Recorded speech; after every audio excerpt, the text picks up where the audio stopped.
5-Year Mission, the podcast, episode 38. This episode of 5-Year Mission, the podcast, is brought to you by Fansets, your home for all things pop culture pin related. Head over to fansets.com and see all that they have to offer. And also stay tuned at the end of the episode for a very special offer from us here at 5-Year Mission. Let me take a drink directly into the microphone before we start. Okay. Yeah, I'll do that too.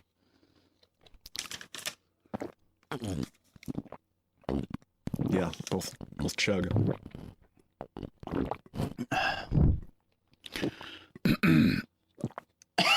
Now I'll probably have to pee before we're done. Well, we also just went next door and had alcohol, so. Yeah. By now you figured out that this is a 5-Year Mission podcast.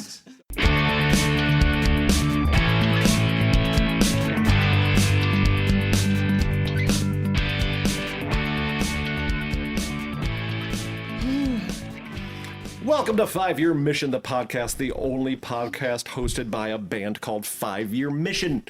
I'm Andy. Joining me tonight in person is Mike Rittenhouse. In person. In person. I can look into Andy's eyes. And see the absolute disappointment. Yes. I know it's there. The disappointment? At all times. But to see it live in front of me is... Normally, it looks like a twinkle in my eye, like I'm proud of something, but it's really just always disappointment. Yeah. It's a spectacle that I hope that any man or woman can... Or non-binary. Experience. Yes. Yes. Yes. So it's a spectacle that you can see through my spectacles. Yeah. You want to make a testicles joke now? I don't. Okay. Well, tonight on this episode, we were kind of trying to figure out what we were going to talk about, and this was just last night, and I was like, give me a minute to try to think of an idea, because this is how prepared, and this is the quality you can expect from 5-Year Mission, the podcast. I was like, all right, how about this? How about I just bring in a list blindly, and you can't see it, but you have to give me your initial reactions to the subjects that I'm bringing up. Subjects, characters, episodes, whatever it is from the land of Star Trek. And I went through every single series of Star Trek and did at least one. So are you fully prepared to give your hot takes on some of these? I will do my best. Some of these I may not be that qualified for. I mean, I kept them in your wheelhouse. I'm not sure how many times I've actually watched the animated series, so I did not include the animated series. Okay, well that's good. Because good. I knew that neither one of us were very well versed in the animated series. Yeah, and we could still discuss. Let's just discuss that right now. No, I'm good. So I'm gonna go in order of release order, not chronologically. Because otherwise I would have done some skipping around. Not chronologically within the Star Trek universe, but chronologically within... Release of the series. Our universe. Yes. Yeah. The prime timeline, if you will, of regular-ass Earth. Yeah. All right, so I'm going to shout out just a topic from a series. We're jumping right in. Jumping right in. All right, we're going to start off with the topics from the original series. Like I said, I did 2 for some, 1 for some series, so I got 2 for the original series here. All right. First up, the alternative factor. It's complete trash. Now, why do you say it's complete trash? No, actually, I stand behind the fact that I feel that every single episode of Star Trek, of every series, is redeemable in some way. Some way, shape, or form, yeah. Even if it's just a 2-minute scene or an effects shot or something, there's something in the episode that's valuable. Yeah.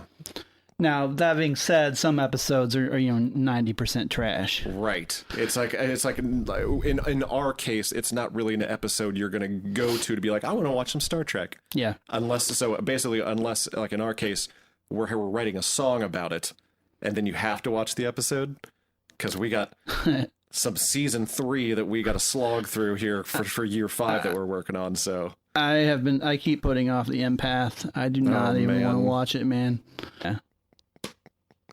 But yeah, with the alternative factor that Yeah, so I would place it probably. I mean, it's probably in my bottom 20 easily. as far as the original series goes, and that's not saying that much. I mean, there's only 80, right? Exactly. So I mean, if it's somewhere in that bottom 20. It's got some pretty cheesy negative effects, where he's silhouette fighting himself. Yeah, where I mean they overuse that. Oh yeah. A lot. I mean, it would have been fine if they used it a couple times, but man, they used it a lot in that episode. I mean, it was the 60s, and there were a lot of hippies, so they were probably like, there's probably someone home high watching this. Yeah, they're playing towards the psychedelic generation, right? Yeah, which I think that's where like the idea for the whole Idic medallion came from. This looks like something somebody would wear shirtless with a vest. Right. A brown fringe suede vest. But yeah, the alternative factor, I definitely put that like probably even in my bottom 10 because man, maybe yeah. I mean, there's a lot in season 3 that I would put in that bottom 10. Alternative factor is from season 1, and I think it's probably the worst episode in season 1. Yeah. See, that's the thing when like people are always like talking about like, what's a bad episode of TOS, and everyone's always arguing about it. Most people seem to land on like Spock's brain, which I think Spock's brain gets a bad rap. Absolutely. Spock's brain suffers from a huge issue, which is like it was a season premiere. Yeah. And it was also a weird premise, but they did it well. Third season, they came back from being canceled. They moved it to a new night. Mm-hmm. And it had a lot riding on it. And it was just like a silly, like goofy episode. Yeah. And season 3 just fell short. It really suffered. So, I mean, a lot of people I don't know. I think Spock's brain is somewhere in the middle. Yeah, absolutely. It's not the worst episode. Yeah, because like everyone, whenever it was like, well, what's the worst episode? Like online people, what's the worst episode of TOS? And everyone always seems to pick like Spock's brain or like, right. I can't remember some of the other popular ones, but Spock's brain always seems to be the go-to. And I was like, does no one remember the alternative factor? There's other episodes that are like Spock's brain is probably one of the worst memorable episodes. Right, exactly. There are other episodes that are just not even memorable. They're just so bad. Like Lights of Zetar. Yeah. Like, what is that episode even about? All I can think, I can't even. There's like some weird like effect in it. Yeah, the only thing I can think about with Lights of Zetar is the idea that we've had the song for it forever. The Lights of Zetar. Yeah. Lights of Zetar. That's the only thing I can think of when someone mentions that episode. All I can remember is that Scotty's in that episode. Yeah, exactly. I don't remember anything else. Because that was the point where people were like, you should use Scotty more after a write-in campaign. But back to alternative factor. The different goatees and mustaches. The beard work. Yeah, it's just a weird thing. That actor. He was a good actor. Well, but, he was also hired last minute too, because the guy that was originally supposed to play Lazarus was John Barrymore, and then he canceled like last minute. He was like, I don't want to be part of this, and then he was like blacklisted in Hollywood. Drew Barrymore's dad. Yeah. Oh yeah. So he was blacklisted in Hollywood for so long because of Star Trek. Oh wow. Yeah. Because he shunned him. Mm-hmm. Because he just bailed. And they had to like recast like last minute. Well, I thought the guy did an okay job, but it was definitely like one of those overacted things where, just like calm down, let Shatner be the overactor. Hey, buddy, calm down. Dial it back to like 7. I thought the little ship was kind of a cool set piece. Yeah. Yeah. Kind of a weird runabout looking thing. Yeah, definitely an interesting. Kind of looked like the Delta Flyer. Yeah, a little bit. Like a '60s version of the Delta Flyer. Noah wrote a very interesting song. I love about the episode. Noah's song for the alternative factor. I'd love to bring it back and to play sometime. I think so too. I think as much as I hate acoustic shows, but now that I have an electronic drum set, we can do them more often. I won't be nearly as bored. Yeah. But yeah, I think we need to bring back that Noah's the alternative factor, because that's a great song. It's a weird perspective that he came up with for the love story between Lazarus and Lazarus. So good. Yep. Probably one of the most unexpected ones we got out of Noah. This episode is actually the perfect example of how I mean, a lot of people have told us over the years that our songs have changed their perception. Yeah, well, which was one of the goals of the band. Anyway. Yeah, I mean, because like I said in the beginning, every episode is somebody's favorite episode. Exactly. And so, we write songs. Sometimes they're funny, sometimes they're serious, sometimes they're just weird, but it's always a tribute to the episode, and we try to just find the good. Yeah. So I think Noah's song really helps to improve the enjoyment of that episode. Yeah. Yeah. But yeah, I don't know. I don't really have much else to say about the alternative factor. I've stretched as much as I can out of it here. Well, we have been drinking, so it helped. All right, second one for TOS that I have for you. Okay. And I already have a prediction in parentheses. Okay. Ready to go. All right. You can tell me the prediction after. Oh yeah. Yeah. Well, I'm not going to spoil it with the prediction. Right. What, in your opinion, is the most iconic moment in the original series? Oh my God. Exactly. Because you really got to think about this one, because it's like, man, but I know there's... So first we have to decipher, like, what does it mean to be iconic? So is it like what, when you say Star Trek, to just like an average Joe, right? What comes to their mind? Well, I'm not talking like characters or anything like that. I mean, because obviously people just immediately say Spock. But I'm talking about like like a certain episode or something. I'm going to say Tribbles. Okay. I think that that episode is probably the most famous or popular or referenced episode. I mean, there are others that are close. Right. City on the Edge of Forever. Arena. There's episodes that are so memorable that people, if you mention Star Trek, they're like, yeah, I remember when Kirk fought the lizard or whatever. So was that your my prediction? It says prediction, probably a fight. Yeah. I'm sure that those things come to mind, but I think that most people will remember the episode with the little furry balls. Well, I mean, especially just like the scene with Kirk underneath the compartment, and they're just falling on his head, and he ends up in a pile of triples. Yeah, and then there's the bar fight scene. It's definitely one of the most comical and just lighthearted, fun episodes. Which whenever anybody asks, you're like, I want to get my kids into Star Trek. Where should I start? Like, I want to start off in the original series. I'm like, dude, Trouble with Tribbles. Yeah, absolutely. Because that's what's gonna capture their attention at first, because it's real lighthearted, has some comedy little bits and everything, but you still kind of get, Tribbles is definitely the best episode for kids. Yeah, absolutely. Yeah. Yeah, and then of course the other ones that I thought of course, I mean the Gorn fight. That's always gonna be a big one. The other big one that I immediately thought of was the Lurpa fight from Amok Time. Yeah, especially the music. Yeah, because that music has been parodied everywhere. Yep. I mean, especially most famously in The Cable Guy. Right, yeah. When they're in medieval times and Jim Carrey's doing the... and he even stops and does the...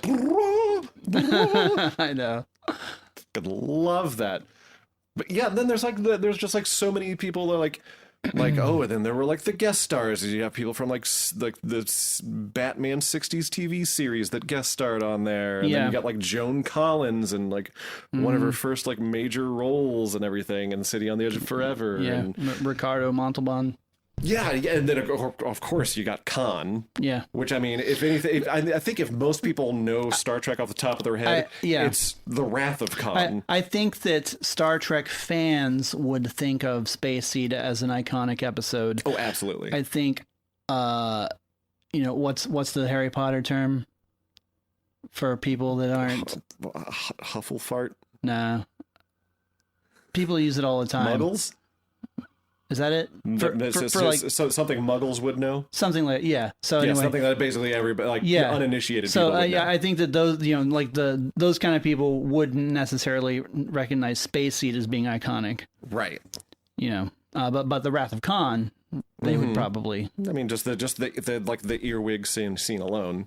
Yeah. Or like the memes made of screaming Shatner. You can't scream in space or whatever the hell it is he says. No one can hear you scream. Right. Of course, Khan knew Chekhov and didn't even see him in the episode Space Seed. Only weirdos like us know that. I know. So I'm gonna go with Tribbles, the Gorn fight. Yeah. Yeah. Those are probably the two most iconic original series. I'm in agreement. I kind of feel like the puppet from Corbomite Maneuver is up there as well. And then a tiny Clint Howard. Just because it appears at the end of every episode. That's true. Right underneath the Desilu logo. Yeah. Yeah. Which I know a lot of people also. I think another iconic moment is when like Lucille Ball kind of took the torch, saved Star Trek. Yeah. Yeah. And then of course another one, which is a lesser known one, is that from Star Trek is where we got shipping. Yeah, in the 70s. And I think anymore that's pretty iconic. Yeah, the term shipping. I mean, that wasn't even in the canon or anything like that, but it came from a Star Trek fan fiction. So, which I'm sure there's a lot of people that write ship fiction stuff. And the term Mary Sue. That's right. Which of course Star Trek fans love to use Star Trek one fiction. Now. Yep. We'll get to that. All right, moving on. All right. Next in the order, Next Generation. No movie questions? No movie questions. Okay. No, I stuck with strictly television. Okay. So that works. I only have one for the Next Generation. Only one, huh? And yeah, because I didn't want to be like, what'd you think of Picard's flute playing in the inner light? Or they're like, let's talk about the drumhead. It's like, no. You know what? Everybody loves Next Gen. Next Gen is the fucking pizza of Star Trek. All right. Exactly. I mean, who cares? Let's talk about the pepperonis and move on. So, what's your question? I think this one's pretty controversial, though. Because a lot of people like to put on rose-colored glasses, thinking like Next Generation is like the be-all, end-all of Star Trek, and put on they pretend that it's like the greatest series ever. It's kind of in the middle for me in my rankings usually. Yeah. All right. So my question for Next Generation: how long did it take for you for it to get good? Well, so I didn't watch it from the beginning. Right. As a kid. Yeah. I watched it kind of sporadically. See, same here. It wasn't like appointment TV for me either growing up. First episode I remember seeing was Data Lore. Okay, good one to start off with. Yep. And it was just like a couple episodes, maybe 2 or 3 episodes a season for the first few seasons. Mm-hmm. Somewhere around Best of Both Worlds. Somewhere around Best of Both Worlds is where I remember kind of starting to watch it regularly. Mm-hmm. And then by the last 2 to 3 seasons, I was watching pretty much every episode. Religiously, yeah. And I know I watched All Good Things the night that it premiered. Now, that being said... upon rewatch. Yeah, going back and watching it as a full series, when do I think that it got good? Yeah. Season 3. Exactly. Okay. Total agreement. Yeah. 1 and 2 have very memorable, good episodes. Oh, yeah, totally. But I would say... majority, I mean, half of them, maybe more, are just okay. Yeah. And a couple that are definitely duds. Oh, absolutely. But I think around season 3, they kind of hit a stride. Mm-hmm. That was also like post-writer strike, too, so I think a lot of writers came back in nice and refreshed. Yeah. Definitely from that point on, it got a lot better in season 3 and just like continued to get better and better. They definitely had some weird episodes in the 7th season.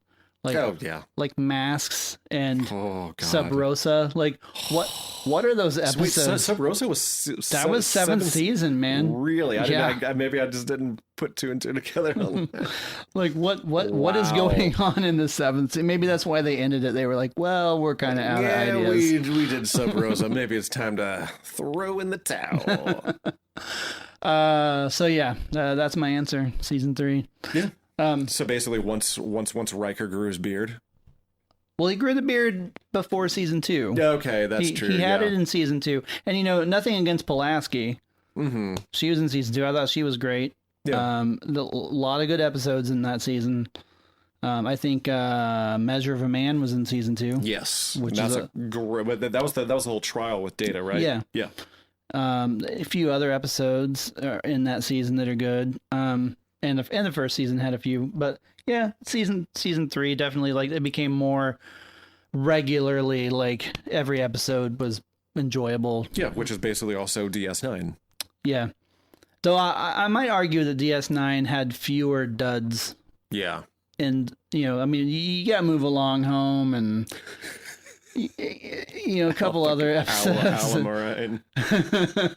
You've got those in the first couple seasons of Deep Space Nine, and certainly in season 3, it just they hit a stride also. Mm-hmm. But I think that they had fewer misses and more hits than Next Gen had. And honestly, I'll say the same thing. I know you're not a big fan of Voyager, but but I'll say the same thing. I think Voyager's first 2 seasons are definitely more solid than Next Gen's. Yeah, I can agree with that too. Yeah.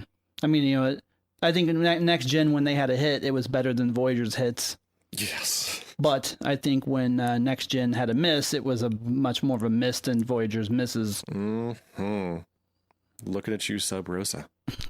7th season. I can't believe I forgot that was like the final season. It's at the end, man. And Masks too. Yeah, both of those.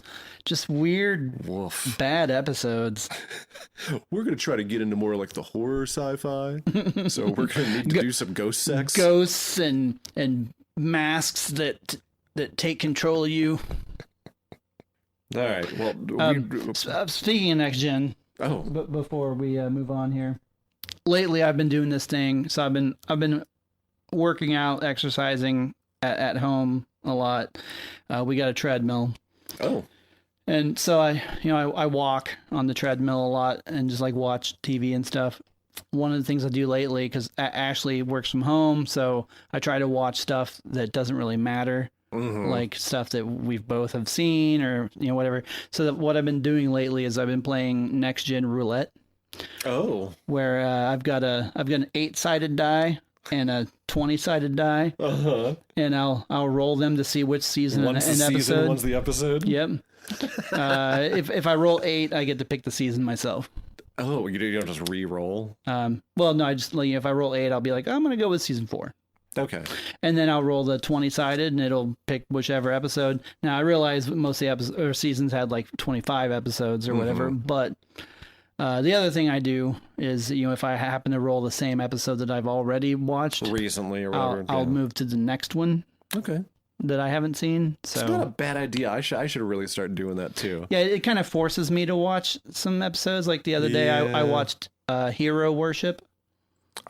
I don't even remember that one. It's the one where they save the little boy, and he's the only survivor of the ship that gets destroyed, and then he idolizes Data, and pretends to be an android. That's right. Yeah.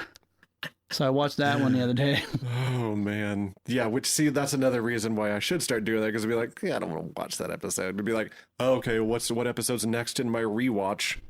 Because we were talking off mic before, I just started season 4 of Enterprise, and I just started my Enterprise rewatch like 2 weeks ago. So. Well, me too. Like we did that episode on Broken Bow. Mm-hmm. And both of us started a rewatch of Enterprise because of it. I am close to the end of season 2. Okay. I'm only watching it here Hero House. I don't watch it at home. At home, okay.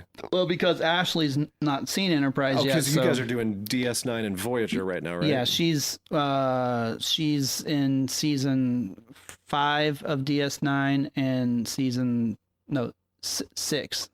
No. 5 DS9, 3 of Voyager is where she's at. However those line up, I think. They just rescued Martok and the real Bashir from the prison colony, from the Dominion prison colony. Nice, I love it. Oh yeah, because that's the one where Worf has to go do Fight Club. Yeah, Worf Fight Club. Yeah, and Garrick has to like battle his claustrophobia and fix that communicator. Yep. Yes. Yeah, we just watched that one, and then Voyager. We're in season 3 around the same area. Yeah. So nice. I think I'm definitely gonna have to do that thing for next gen, because it's as iconic as next gen is. It is my least rewatched. Yeah, because first of all, I've seen it so much, and it's like I said earlier, it's like pizza. Like I mean, next gen, you can put any episode on anytime, and it's next gen. Right, because there's very few arcs. Yeah. In next gen, so. And it's enjoyable. It's it's like it's like slipping into a sleeping bag full of warm butter or whatever. It's like whatever. That's a weird image, but sleeping bag full of warm butter. Have you done that often? Do you know from experience what it's like to slip into a sleeping bag full of warm butter? Moving on. Do you see the disappointment in my eyes right now? No, I see a twinkle. That's disappointment, man. Fool. Anyway. Yeah, it's a nice way to kind of make yourself watch random episodes of Next Gen. I like it. All right, so for it. Deep Space Nine. Deep Space Nine. I got 2 for Deep Space Nine. First off, what did you think about it being the first stationary Star Trek show? I remember when Deep Space Nine came out, because that was right around the time that I actually started watching Next Gen, like regularly. I fell for the anti-hype. Yeah. It's a soap opera. They don't go anywhere. They don't do anything. And I never watched it. It's not a lot of wagon training. Yeah, I can't even really claim that I ever watched an episode of Deep Space Nine until about 2007, maybe. Oh, wow. I mean, I might have seen. I can't say anything. Right, but when you got into watching Star Trek, you just watched it all, like in sequence, like in order. Yeah. You didn't pass on anything or whatever. I passed on it. I watched Voyager most of it actually when it aired. I watched some of Enterprise. I never gave Deep Space Nine a chance. Which is weird now. I know, it's so weird to look back. I'm ashamed.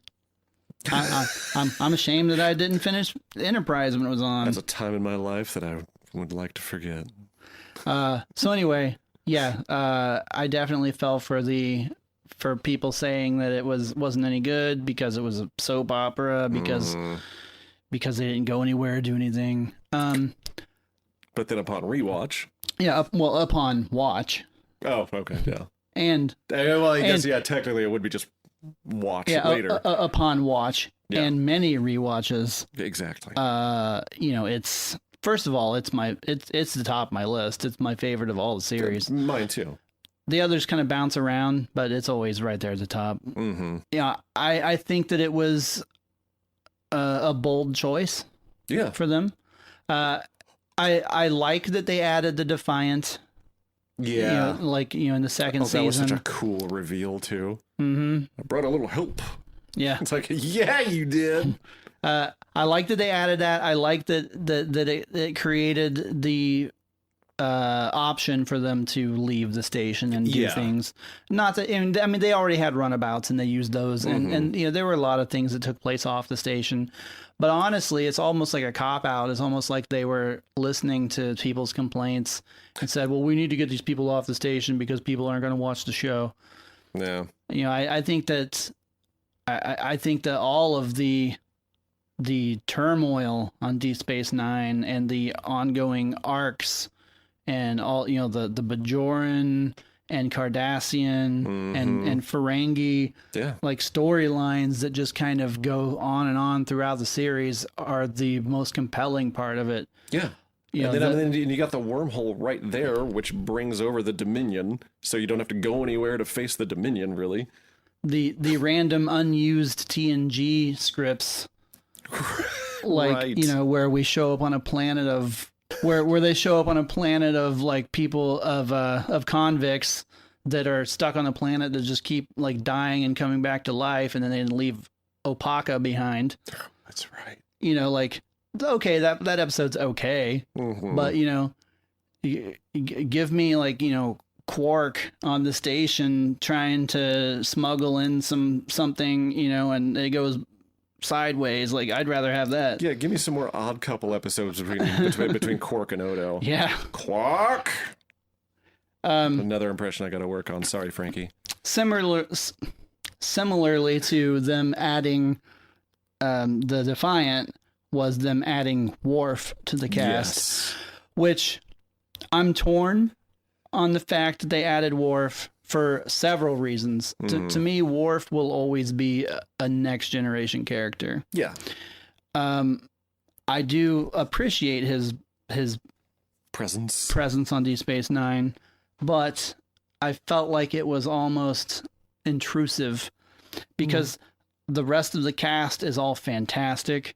And they didn't need to add anybody. Well, eventually they became all fantastic. Yes. No, I'm not talking about first season Bashir and Kira. Exactly. Everyone knows that Kira and Bashir in the first season are the fucking worst. The only thing worse is like the first 3 seasons of Neelix. So anyway. Where was I? Okay, never mind. I didn't. I was looking at my list, making sure that I didn't already have the Neelix question, considering that was the one that you mentioned it because I sent you examples of what I meant. Yeah, Neelix was one of my examples, but I did not put it on the final list. So adding Worf was, I mean, it was clearly a ploy to bring Next Generation fans to Deep Space Nine. Because Next Gen was no longer on the air. Well, I mean, you got that with episode 1 with Picard and like the whole like ready room scene. So yeah, you know, it's Worf did well on Deep Space Nine, and you know, and it gave him some room to grow as a character that he didn't grow on Next Gen. Well, plus with Worf being there, I think we got a lot more Klingon backstory than we'd ever had before too. Yeah, I mean, with him on the show, there was way more about Klingon. Just everything. I mean, way more than we ever had, and that's awesome. Except for the explanation about how Klingons became Klingons. Yeah, we still didn't get that. Not for like another 10 years. So we're gonna move on to the next one. Still sticking with DS9. Okay. And you already made mention of her, Kira Nerys. Okay. Can we just focus on Kira Nerys and how much of a badass she eventually became? Let me just say that Nana Visitor is very hot. And just wonderful in general. Very sweet, wonderful person. She was awesome when we met her. Oh, yeah. We've met her like 3 or 4 times now. Yeah. And she was just a doll every single time. Yeah. Kira in the show, in the first season, definitely way too aggressive. To the point of being annoying. And like I said, her and Bashir are like kind of the low point of the first season as far as the characters go. Like everyone else is kind of finds their place. Those two are just, I mean, Bashir is just awkward and weird and creepy. Oh yeah. Very creepy. So creepy. And Kira is just like, it's like all she can play is angry lady. Like, you know, she's just mad at everyone and everything all the time. Which I mean, I get at first, to counter your point on that, where she just seemed like aggressive all the time. This is like so shortly after the Cardassian takeover and then leaving. And you have to understand, the Federation is just another superpower that shows up, right? And like, we're gonna move in here and take over. She's like, oh great, who's taking over now? Yeah, more occupiers, like thanks colonizers. Yeah. But yeah, Kira, I think that, I mean, she's a great character. Yeah. Spoiler alert. Oh no. For 20-year-old show, 25-year-old show now. Anyway, Wow. I think that her relationship with Odo was very interesting and like a very courageous like choice for the writers and creators of the show. Like, absolutely. Let's have her have a relationship with a changeling. Which I mean was pretty brave of her to get into a relationship with a changeling, considering the timing of it. Yeah, and with the considering whole Dominion War and everything against the changelings. Considering he wasn't some handsome Bajoran diplomat. Anyway, so I think that like with Deep Space Nine, all the characters grow and change, and it's really, of all of the 90s and before Trek, it's the only series where the characters truly like grow and change. Like every single last character on Deep Space Nine grew so much. Voyager has a little bit of it. Enterprise has some, but Deep Space Nine is far beyond all the other shows. With every character changes and grows and becomes something more, and Kira is definitely no exception. Well, just her whole backstory. I mean, being raised from a little girl in like occupation camps, and like then just growing up and like learning how to fight immediately, and just like leading revolutions. Yep. And then she basically becomes the man. Yeah. But in a good way. Yeah, so in the beginning she didn't trust Cisco, and by the end of the series they're like best friends. Yeah. And she becomes best friends with Dax. She gets along with all the other characters. She has O'Brien's baby, Right. I mean, there's Which that was such a wonderful way to cover up her actual pregnancy too.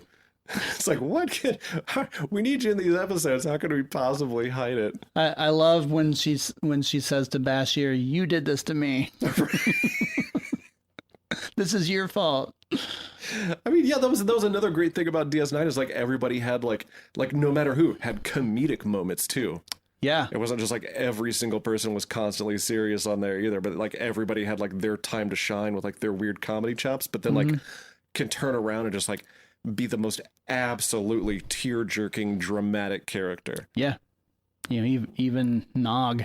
Oh my God. Again, I will say across every single iteration of Star Trek, Nog has the best character arc. Yeah, he grows and changes more than any character in all of Star Trek. All of Star Trek. Yep. Now I'm glad you and I are in agreement on that too. Absolutely. R.I.P. Aaron. Yep. All right, we're gonna move on to a controversial one. Okay. And because it's Voyager. All right. I only have one. Tuvix. Exactly. As soon as you said controversial, I knew what you were gonna go for. Yeah. Janeway did nothing wrong. I mean, that's controversial, Mike. For real though, I mean, she needed her tactical officer, and Tuvix was not qualified to do that. No. He was clearly, I mean, he had most of the knowledge and the skills and everything, but the inner issues that he had, like between the two people that he was made of, just took away too much from being tactical officer. Yeah. And he tried. I mean, you notice that I'm not arguing for needing Neelix here. I'm just saying. Exactly. I'm saying that she needed Tuvok. Nobody needs Neelix. Apparently, Keth needed Neelix. She cried about it and whined until the captain killed him. But it's fine. She left. Yeah. Spoiler. But seriously, I mean, you trade one person that you just met for two people that you've known for years. Exactly. That's that they're valuable to the crew. This person, you don't know if they're really going to ultimately work out. You don't know if they're going. I mean, who knows what he would end up doing as the combination of those two characters. Yeah. So that being said, couldn't they just like use the transporter buffer and bring back the other two and then have three people? Right. It's just realigning molecules. Yeah, or something like that. I don't know. I mean, some slingshot action. Go back. Around the sun? Yeah, go back and beam them out of some alternate timeline. Then you got everybody. I mean, come on. Everybody's happy. Tuvix was a nice guy. You gonna kill him? That's just mean. Apparently, yes. That's mean. And since I don't want to dwell on Tuvix because it has been done to death, Yeah. we're going to move on to a very similar topic with Enterprise. Sim. The other trip. Yes. Okay, how is Tuvix such a big deal about, oh, Janeway did nothing wrong. Oh, Janeway was completely right in her actions. Why does nobody ever talk about Sim? Well, first of all, it's because no one gives a crap about Enterprise. Which is a damn shame. It really is. I say that sounds jokingly, but seriously, like of all the Star Trek series, like the classic Star Trek series, Enterprise has the worst rep out of all of them. Like undeservedly so. Yeah. At the very least, if you could get anyone to sit down and watch all of these shows, I mean, even if they didn't care for it as much, they would have to tie it with whatever else they consider the worst. Like, it's not worse than any other Star Trek. No. And in many ways, it's better than a lot of the others. Exactly. I feel like Enterprise, it has a few duds, but it probably has the most solid first 2 seasons. And they have multiple great arcs, too. Yeah. But back to Sim, though. Okay, back to Sim. Okay, the regular Trip gets injured. In my rewatch, I have not got to that episode yet. I just watched it like last week. So, I'm trying to remember the details. So I know Trip is injured or something, and they use some kind of space magic to create. Well, Phlox came up with it because he had a thing that he could basically recreate. It was a very controversial thing. Yeah, that was not used very often. It was mainly used a clone for like animals and stuff. Yeah, but yeah, made an actual 100% clone of Trip. And but aged rapidly. Yeah. Like it was like full grown within I think it was 2 weeks. Right. Or something like that. But it lived his entire life. Had all of his memories and everything like that. So it was Trip. It was totally Trip. Right. Okay. So then I know he dies at the end. I know they have a funeral scene. And what's funny is that Sim was the one that decided that. Yeah. So what exactly happens at the end? Basically, he decides to sacrifice himself because the other Trip, the original Trip, was able to be saved. The Sim was not going to have a complete lifespan. He wasn't going to keep on living for another 30, 40 years or whatever. He grew so that Trip could have a new liver or something, right? Yeah, well, multiple parts really. Yeah. So they were just going to harvest him basically. Right. That's what I'm saying. So now was there a solution to stopping him from aging so that he could live a normal life? No.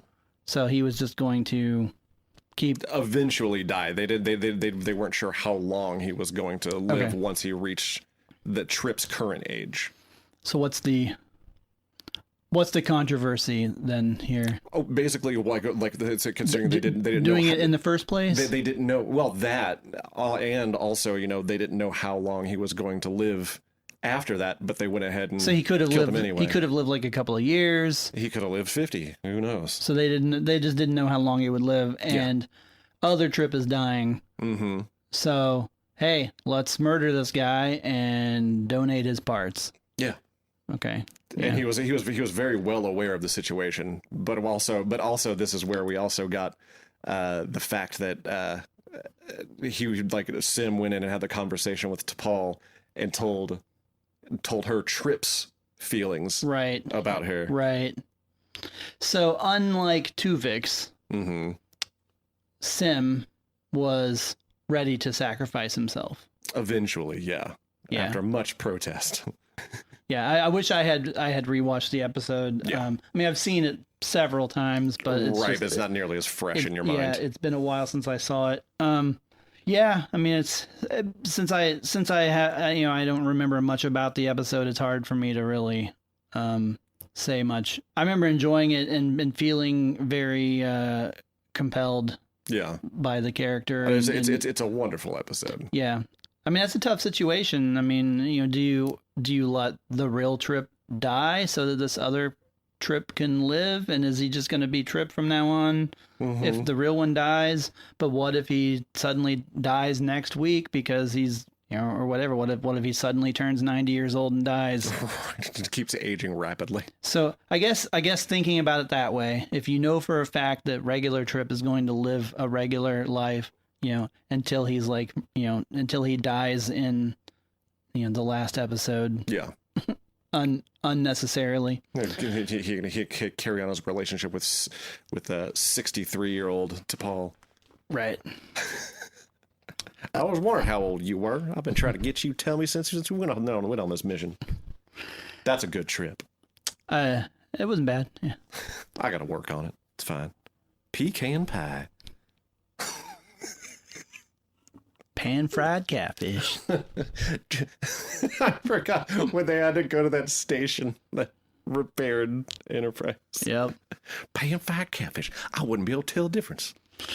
So yeah, I guess knowing those facts, I would have made the same choice. If it were up to me, I'd say, well, this one will live for an undetermined amount of time. Could die next week. He's, especially since he's willing to sacrifice himself.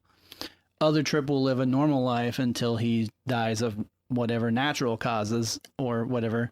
Or he gets blowed up. Or whatever happens. So yeah, I would have made the same choice, I guess. I would have let Sim sacrifice himself to extend Trip's life. All right, sticking with Enterprise. We finally got an explanation of to how the Klingons look changed. Now, were you satisfied with the answer that was given? I was.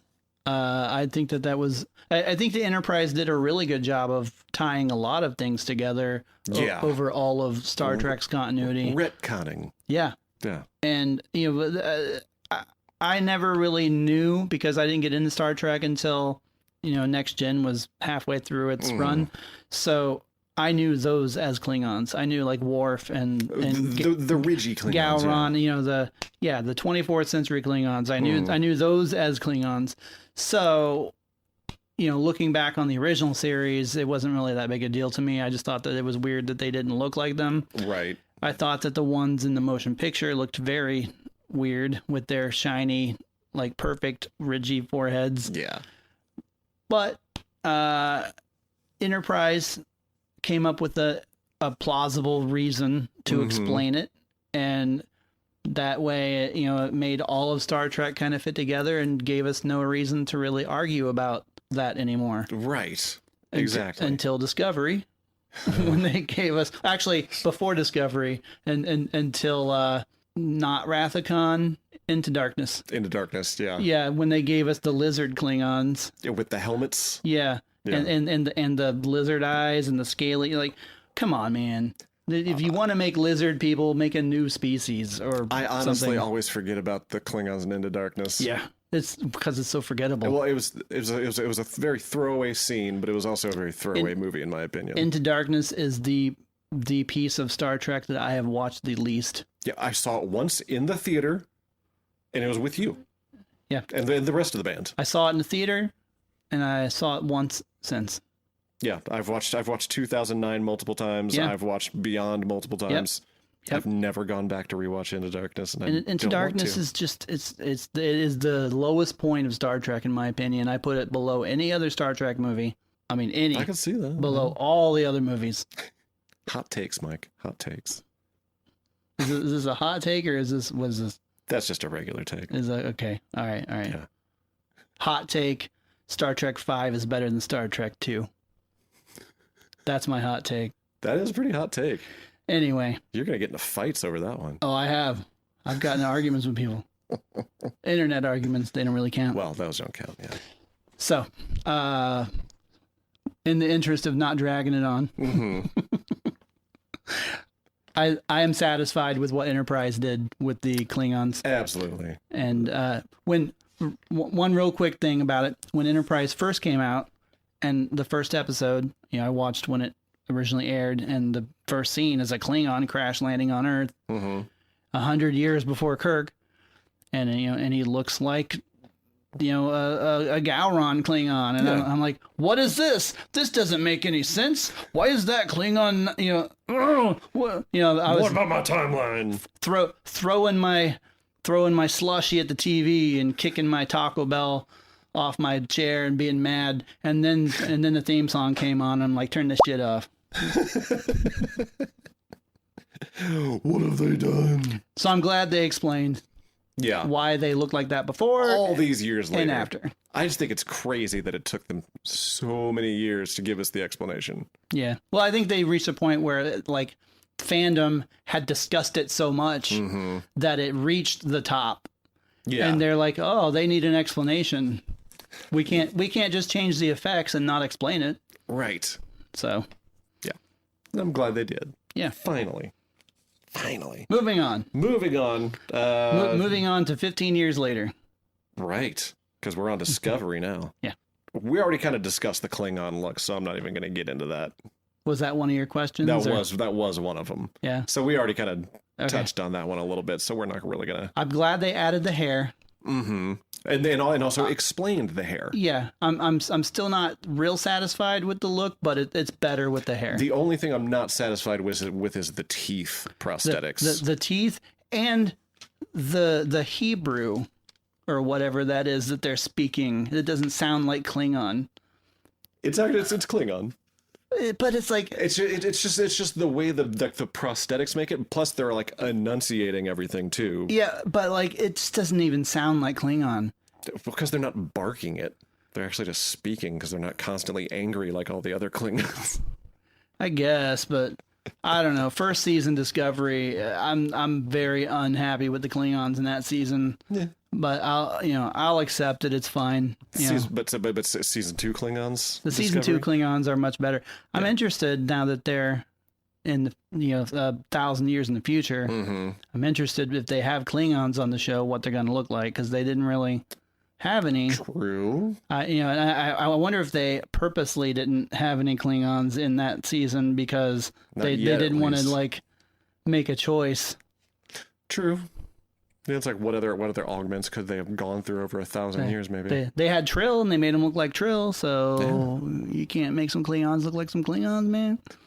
End of season 1, cliffhanger. We see the Enterprise rolling in. Yep. Season 2, we find out who's at the helm of the Enterprise. Uh-huh. Were you excited for Captain Pike at first, or were you like, oh, cool, we finally get to see Pike? Or were you like, oh, cool, we get to see Pike? Which one were you? Were you a little more... The second one. Okay. So... Right. But why? Well, at the end of season 1, just seeing the Enterprise fly up, and it looked fantastic. I lost my mind. Yeah, I was like, holy shit. Like, that looks great. That's like... that's like a motion picture quality Enterprise, but in the era of like the gray blob that flies across the screen. Right. Like it looks awesome. So and I like that it was kind of a combination of original series, but with a little bit of like motion picture, like a little bit of the refit kind of look to it. But it's the Enterprise. I know I'm not talking about Pike, but like the Enterprise itself. I think they did a great job of making it, of like honoring the original series, but making it look updated and for good. A 21st century audience. Yeah, exactly. but they paid tribute to the original, unlike the 2009 movie, where it just doesn't really look anything like it. Yeah, too pointy. So, Pike, I think is awesome. Now I think it's awesome. Immediately, like within that first episode, I know Ashley and I were both like, "This guy's good." Like, oh yeah, we liked that silver fox look he had, and just, Anson Mount is just he's a good actor. He's attractive. He's got it all, man. Yeah. And he brought it to that first episode and just kept going. But now, what was it that got you, like, instead of just be like, oh, cool, Captain Pike, to, oh, cool, Captain Pike.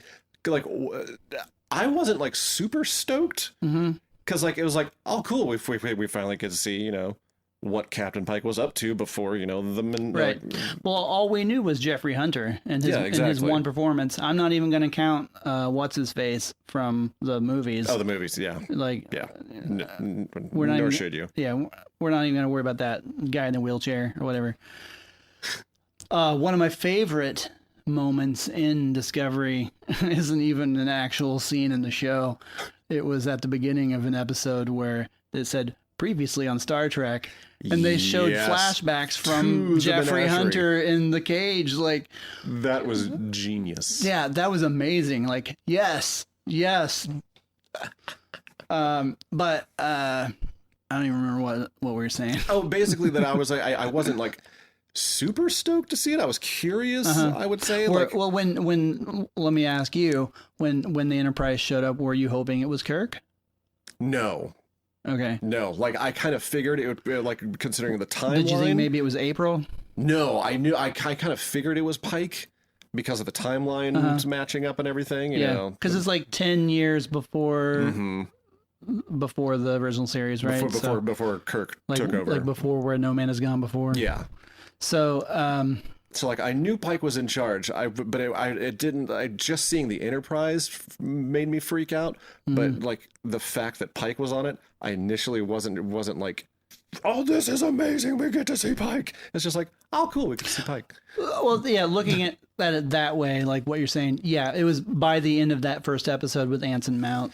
Yeah. Once we saw him, I was like, oh, this is going to be great. When he showed up, I was like, oh, good choice. You know, that's, you know, a cool looking Pike. You know, it seems like he's, you know, but then by the end of that episode, I was like, yeah, let's keep this Pike guy around. Let's get some more of him. Yeah, we can just get rid of half of the Discovery cast and bring Pike and number one in here. Yeah, which now we're going to get with Strange New Worlds. I guess they just wrapped shooting of season 1. I saw that. Anson Mount announced that on Twitter, and I was like, oh, thank God. Yeah, I'm stoked that series looks really good. I mean, we haven't even really seen anything from it. But I mean, we get Kirk. We get Pike. We get Spock. We get number one. We're finally gonna get more backstory on like Ensign Colt. Yeah, and just randomness like that. All those other random characters from the cage that didn't even get names in the menagerie. Right, exactly. So I'm pretty stoked for Strange New Worlds. Yeah, to say the least. Yeah, and considering we get new Lower Decks in August, they haven't announced release dates for Discovery or Strange New Worlds yet, but I'm assuming we'll probably start hearing soon. Picard will probably premiere in like October. I would assume shortly after Lower Decks. They would have the next one. What they were trying to do that's what they did last time. Like Lower Decks ended, and then Picard like immediately started the following week. So so I'm really hoping for that. But yeah, initially wasn't super stoked about Pike. After season 2 of Discovery, all about Pike. Give me more Pike. Oh yeah. And then obviously the producers and the owners of Star Trek listened, and they were like, here you go. Yeah. Here's that entire crew on the Enterprise. I am excited that it's a return to episodic Star Trek as well. Yeah. I really like Discovery, but I get worn out by the season-long arcs that don't really diverge from it, where it's like, as opposed to like, you know, you get like 3 or 4 episodes that are an arc, and then you got like 2 or 3 bottle episodes. And then you got another short little arc. I really need those single episode with the character development. You know, like I feel like there's not really enough character development. It's so hard with that many people in your cast. Yeah, and you're only doing 12, 13, 16 episodes, whatever. There's just no room for it, especially with the grand stories that they're telling. I mean, you know, every season has almost involved like saving the universe from destruction or whatever. Like, okay, you know, we kind of see some development and changes with, you know, Michael Burnham, and maybe a little bit of Saru, but everyone else just hasn't really had any time or room to show us who they are. I'm hoping season 4 slows down a little bit, and we can kind of get a little more backstory on the bridge crew. A little more space exploration. Yeah, exactly. Instead of just like Crisis. Yeah. We got 2 series left here. Picard, you and I have already talked that we haven't done like a rewatch of that one yet, but we both have watched it. Yeah. 7 of 9 came back and like a little surprise. Uh-huh. It's like, woohoo! 7 of 9's back. There was a lot of mystery surrounding her. Mm-hmm. And we still don't quite know exactly what she was doing. Yeah, like what? During like the return of Voyager and then Picard. Yeah. Like, do you have any predictions as to what she had been up to? Because it seemed like almost like she was like a mercenary. She's definitely in a different place than she was. I mean, if you just went with the end of Voyager, like after Endgame, you would think that, oh, she's going to become a really helpful crew member. Addition to the Federation and like help inform them about all this Borg stuff and continue her. You know, we're going to forget about that little date scene with Chakotay, and I'm going to assume that she finally gets around to getting with the Doctor. Because, I mean, that's the real romance. That's, you know, why wouldn't they do that? Exactly. That was a perfect opportunity for so many things. And now we're going to have her say, like, nah to the Doctor and bring in Tattoo Face. Like, thanks. Hakuchi Moya. Yeah. Anyway. Yeah. But between that, you know, you would think that she would continue down that path of like, you know, being Janeway's right hand. Yeah. Or whatever. Protege. Protege. That's what my brain's not working tonight. Yep.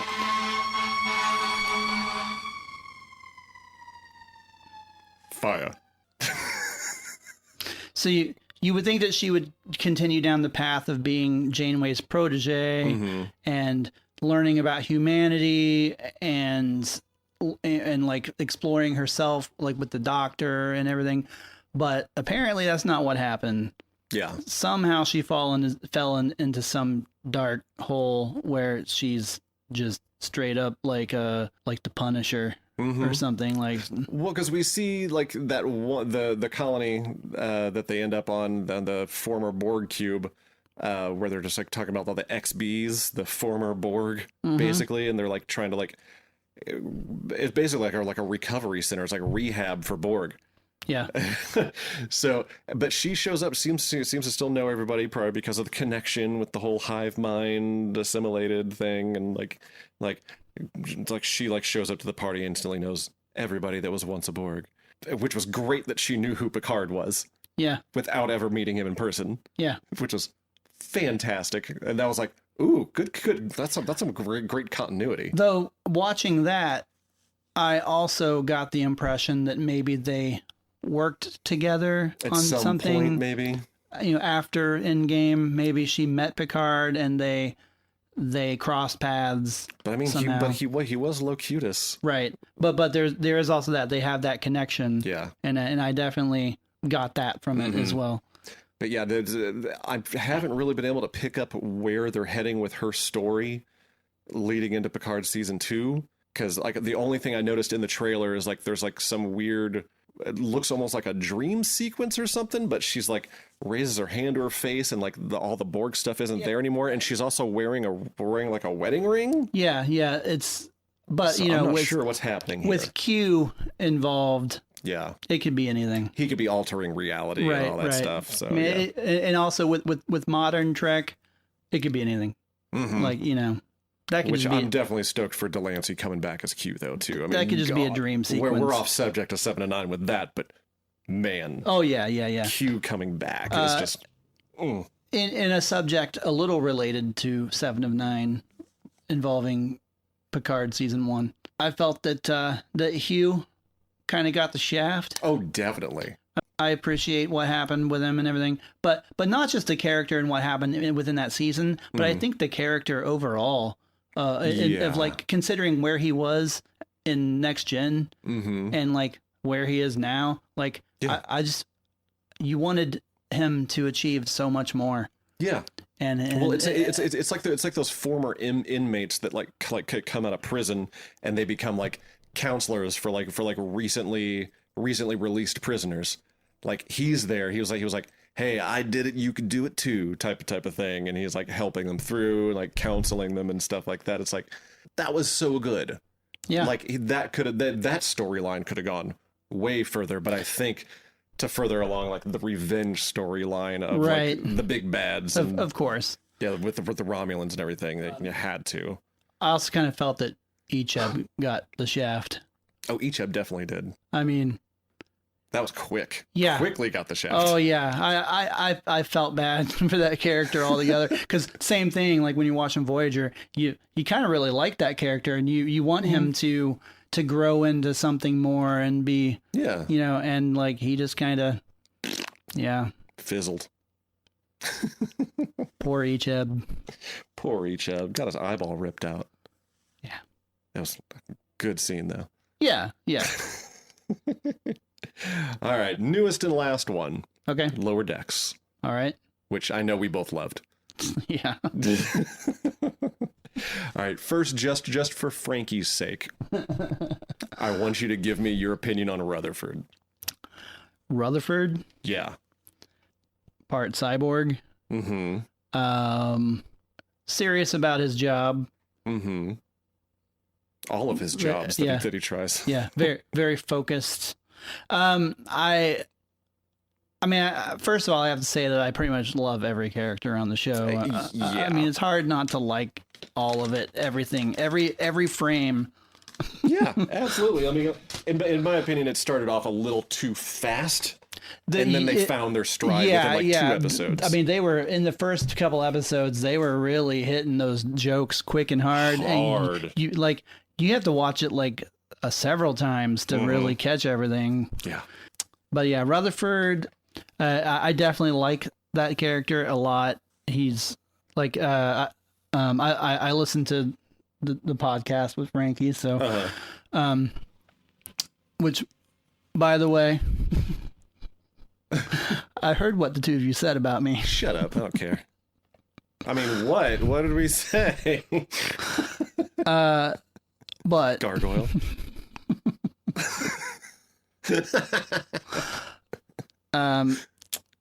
Yeah, I'm glad that they didn't force the two of them together. Her and Rutherford and Tendi. Yeah, that they basically became like best friends instead of like a romance. Yeah. I think that's, and even if they had like a romance further down the line, I like that they didn't like force it together immediately. Drop like hints at it or whatever, right? Mm-hmm. Like it's just they're just friends that work together, and yeah. I mean, it's hard to not like any character on the show, so I definitely like Rutherford. Yeah. All right. Do you have any predictions for season 2, where things are going, or any characters coming back that we've seen that may have been hinted that they're not coming back? I mean, that's just like impossible to predict with this kind of show. Yeah. I mean, they could literally do anything. So I mean, we could see a little flyby from Peanut Hamper.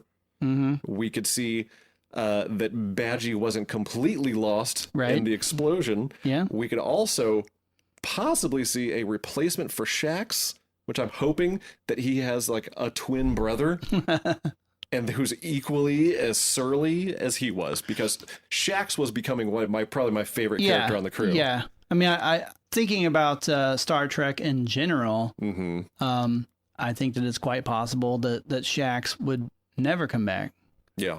I mean, not in any permanent fashion. I mean, look at Tasha Yar, Right. So, that was actually almost one of my TNG things I wrote down, was like, let's talk about the many faces of Tasha Yar. Anyway, but with a show like that, I mean, I can see them just like doing something silly, just out of nowhere, just have Q show up for 5 seconds and then snap his finger and then he's back. Well, what I'm really wondering is, or just like a timeline or like a mirror thing or something, something where he just like shows up. Oh, that's what I'm waiting for, is a mirror universe episode of Lower Decks, because they're going to be able to do that one up. Oh yeah. It's they got to be doing it at some point. We already got a holodeck episode out of them. Yeah, which was great. Which was a great episode. Yeah, but because when the season finale, we had Boimler transferred to the Titan with Riker and Troy. Right. Everybody else was still left on the Cerritos. So it's going to be interesting to see how they get the crew fully back together. Yeah, I don't think it'll take long. No. I think within the first 2 episodes, they'll find a reason for Boimler to come back. As long as in the first episode we get Riker jumping into warp using jazz like we did when we saw him and a 5, 6, 7, 8 and such a weird character choice for that. Yep. But it totally worked. And I love between Picard and Lower Decks, we got a weird return of Riker and Troy in both series. Yeah. So weird. Which, of course, I guess you could technically say the Lower Decks did it first. Or Enterprise did it first. Oh, no, wait. Yeah, because he was in the season finale. Yeah. Series finale. Yeah. The dumb Dallas dream sequence thing where he's posed as the chef. What I love about Lower Decks is that it pays tribute to all Star Trek. Every single iteration of Star Trek. And it I mean there's deep cuts. Deep cuts. Yeah, like some of the references they make. I mean, you got to be like a real Star Trek fan. I mean, they even made a Spock helmet reference. Yeah. The toy. Yeah. With the little light on top. Mm-hmm. It's like, wow. That was chef's kiss perfect. Yeah. So good. But yeah, I have high hopes for season 2. We only have, by the time this releases, we only have like 3 weeks until the new season premieres because it comes out August 21st. When are you planning on this episode being out? Monday. Okay. This coming Monday. Edit point. Well, make sure everyone comes to see us at Concave this weekend. Oh, that's right. Yeah. Mike and... Well, let's go. Okay, let's just go ahead and change gears. We'll call this wrap-up mode.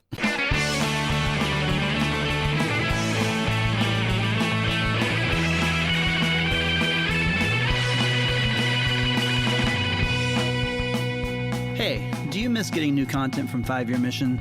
You should head over to patreon.com/5yearmission and check out our Patreon page. As a patron of the band, you will receive access to rare and behind-the-scenes pictures and videos and other cool stuff.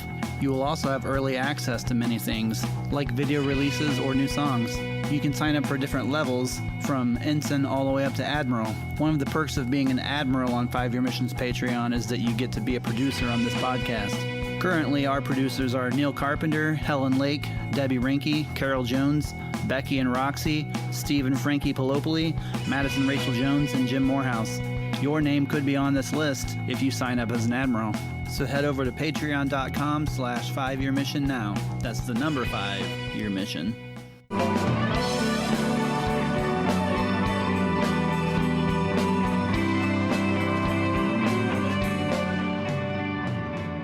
Oh, fansets.com.